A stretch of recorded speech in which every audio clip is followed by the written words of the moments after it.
Hello, my name is Eric Lowe. My ID number is 0314928, and this is my video response number 2 for U.S. history through Reconstruction. So, for the first question, in your own words, summarize these two primary source documents and explain why you feel they are significant. So, for the first primary source document describing the Middle Passage, I think it's significant because it highlights the brutality of slavery by giving a first-hand account of the Middle Passage. The Middle Passage was the worst part of the journey for the slaves. They were forced onto boats with little space that did not give them room to turn. Since there was no space, it made it hard to breathe and led to widespread disease. This first-hand account showed people how brutal the process of slavery truly was. Slaves were treated more as a commodity instead of people. This is why they were so densely packed into ships to maximize profit. As discussed in Key Term Lecture number 3, the conditions on the ships did slightly improve over time, but only to maximize profits. Slavers improved the conditions onto ships to lower the mortality rates instead of trying to make it more comfortable for the slaves. This also shows, the dehumanizing nature that chattel slavery saw the death of slaves more as a loss of product than a loss of life. The secondary primary source, Thomas Paine calls for American independence, is significant because it highlights the dissent against the British Empire in the American colonies. It also frames the struggle between Britain and the American colonies as a noble pursuit for all mankind instead of a selfish one. Thomas Paine does this by explaining the idea that all men are created equal from creation, which challenged the ideas of kings and nobility. He tries to explain that government by kings is inherently and morally wrong. He describes that most wars are a result of the pride of kings, and as discussed in Key Term Lecture number 4, I think this primary source shows how people in the colonies started to identify themselves as entirely separate from the British. What are two direct quotes from each document that stood out to you and why? So for the two direct quotes from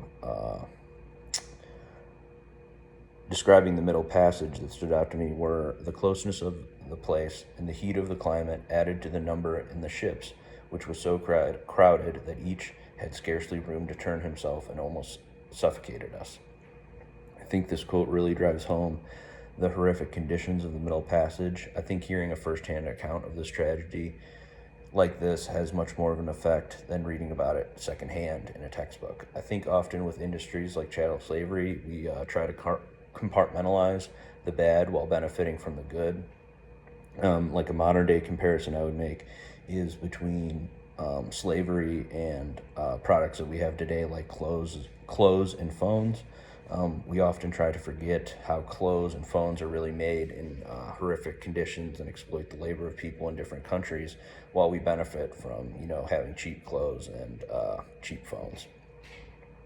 For the second quote, from the first primary source, I chose, "One day when we had a smooth sea and a moderate wind, two of my wearied countrymen who were chained together, I was near them at the time, preferring death to such a life of misery, somehow made it through the netting and jumped into the sea.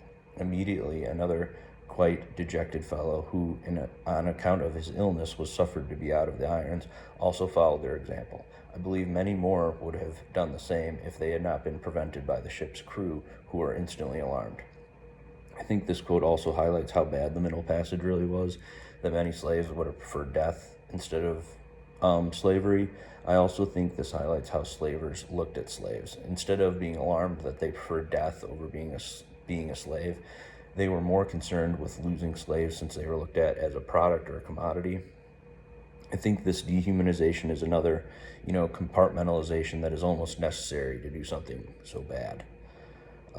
For the secondary primary source, I think two quotes that stood out to me were, "Mankind being originally equals in the order of creation, the equality could only be destroyed by some subsequent circumstance." I see this quote as Thomas Paine's overall proposal. He's arguing that there is no separation between people at birth. Rather, these distinctions are artificial and created by man. This idea really challenged the ideas of monarchies and kings. He also proposes that the idea that there is a separation is morally wrong. Though we kind of all accept the idea that, all people are created equal, at this time, Thomas Paine was really challenging the status quo.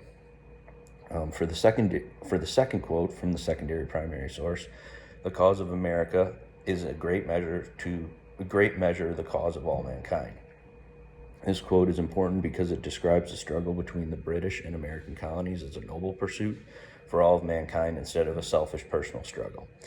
I think this idea is foundational for America. We often see ourselves as a beacon of freedom, and freedom being a noble pursuit for all of mankind. Many of our wars are justified by this idea. We are morally superior to others because of our freedom, though I think an argument can be made that this moral superiority is mainly used as a justification for personal interests. I still think this is significant in terms of, the foundation of America's identity in the rest of the world. So for the next question, discuss a key term or two from the lecture that you feel adds context to these primary source documents. So one key term from Key Term Lecture 3 that is obviously connected to the first primary source is the Middle Passage. I think the Middle Passage really shows how slavery was viewed at the time. African slaves were viewed as a commodity rather than people, and as described in the Key Term Lecture, this meant they could be sold and speculated on. In today's world, it is hard to see that people were being viewed on the same level as something like tobacco or sugar. As I said previously, I think the dehumanization is almost necessary for such a thing to exist and for people to be complicit in it. Another key term from Key Term Lecture number 4 that I think adds context to the secondary primary source is the French and Indian War. I think the French and Indian War was really a catalyst for a lot of the contempt in the American colonies towards the British. For the British to pay for the French and Indian War, they started to impose taxes and started to enforce these taxes on American colonies. And I think these taxes were used as a justification for resistance against the British. And then for the final question, finally speak more broadly about the ideas between slavery and the causes of the independent movement. How do we square colonists' desire for liberty with the presence of slavery? So I think obviously, the idea of slavery and liberty are not aligned with each other. I think this contradiction, in America between liberty and the idea of owning slaves is primarily caused by people looking at slaves as a commodity instead of people. We discussed this in Key Term Lecture number 4.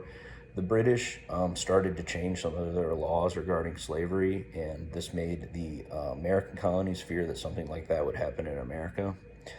And I think the Americans saw the changing of laws of slavery in Britain as more of an impingement on their own personal liberties to own slaves. And I think they looked at this as a impingement on their own personal liberties because they looked at owning slaves as, just owning any sort of other property. I think this kind of goes along with, other American ideals of, freedom, the ownership of personal property being, a God-given right.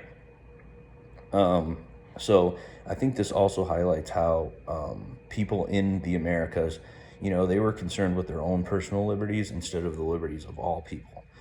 Thomas Paine highlights that the pursuit of liberty for America is an issue that affects all of mankind.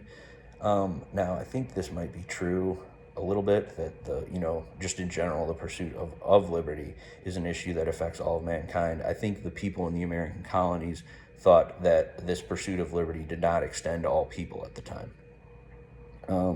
They didn't see slaves as part of mankind and instead looked at them as more of property. I think this shows that the pursuit of separation of America from the British, was a tad selfish, in that liberty only really extended to people that they saw as equals and not, for example, women, slaves, people of different descents, didn't get the same liberties that they were pursuing. And for that's my video response to number 4. Thank you for listening.